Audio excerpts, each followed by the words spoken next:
Bonjour chers auditeurs de l'ODJ Média, notre chroniqueur de l'ODJ, Salma Labtaha, partage son avis et sa réflexion, dans un article qu'il a intitulé « Tradition matrimoniale, dot, douaire et célébration, entre héritage culturel et pression sociale », qu'on écoutera ensemble dans ce podcast. Notre journaliste ouvre son propos par ces mots. Dans la tradition juive, le mariage requiert le paiement d'une somme appelée almar. En hébreu, le terme mohar se traduit par l'achat de l'épouse, symbolisé par l'argent des noces. En arabe, mar se traduit par récompense ou offrande nuptiale, représentant le douaire plutôt que la dot. Notre chroniqueur présente son point de vue ainsi. La pratique de la dot est un transfert de biens des parents de la mariée à son futur époux, à rembourser en cas de divorce. Bien que cette coutume ait perduré en Europe, elle persiste aujourd'hui en Inde.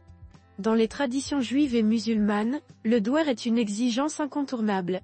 Les juifs formalisent cet engagement financier dans la ketouba, un acte de mariage où le mari s'engage à soutenir financièrement sa femme en échange de son obéissance. Ce document, souvent une œuvre artistique décorée, témoigne de l'engagement des époux.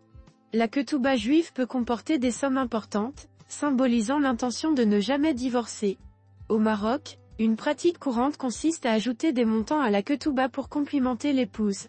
Chez les musulmans, on exprime des compliments sans ajouter financièrement à l'acte. Au décès du mari, la femme reçoit la somme non versée de la ketouba. Chez les chrétiens, aucune exigence de dot n'est spécifiée dans la Bible, sauf en cas de défloration d'une vierge qui n'est pas fiancée.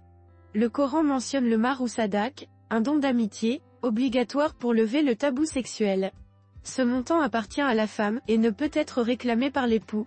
En cas de décès du mari avant le versement complet du douaire, la somme doit être remise à l'épouse avant le partage de l'héritage. Le Coran et le code de la famille exigent le douaire, sans limite maximale ni minimale. L'instauration de l'acte de mariage a introduit une sécurité pour les femmes, élevant la valeur du mar, mais avec une partie seulement versée à la signature. La négociation du mar se fait entre les hommes, la famille du mari étant généreuse pour préserver son honneur, tandis que celle de la mariée est exigeante pour valoriser la jeune femme. Cette pratique vise à rendre le mariage difficile, dissuadant les maris de divorcer ou d'avoir plusieurs épouses.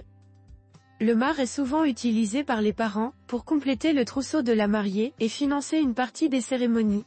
Bien que la valeur du mar diminue aujourd'hui, le coût global des mariages augmente. L'auteur conclut son article en ces mots. Les préparatifs extravagants, souvent sous pression sociale, peuvent entraîner des endettements, la vente de biens, et des tensions entre les futurs époux et leurs familles. Les jeunes filles, influencées par des contes de fées, s'attendent à des festivités grandioses. Le mariage, censé être une célébration joyeuse, devient source de stress financier, avec des dépenses dépassant parfois plusieurs années de salaire de l'époux. Les discordes sur le budget des festivités mettent souvent à mal le bonheur conjugal naissant. Face à l'endettement alimentant des apparences, un adage marocain souligne que la cérémonie d'une nuit peut se traduire par la souffrance d'une année. Il est essentiel de s'offrir un beau mariage pour le plaisir personnel, et non pour impressionner les autres, car cette quête d'impression ne sera jamais complètement satisfaite. Rédigé par Salma Labtaha. Merci d'avoir écouté ce podcast de l'ODJ Média. N'hésitez surtout pas à nous suivre sur nos réseaux sociaux, Instagram, Facebook, TikTok, LinkedIn et Twitter. Alors, on se dit au prochain podcast de nos chroniqueurs de l'ODJ, et à très bientôt.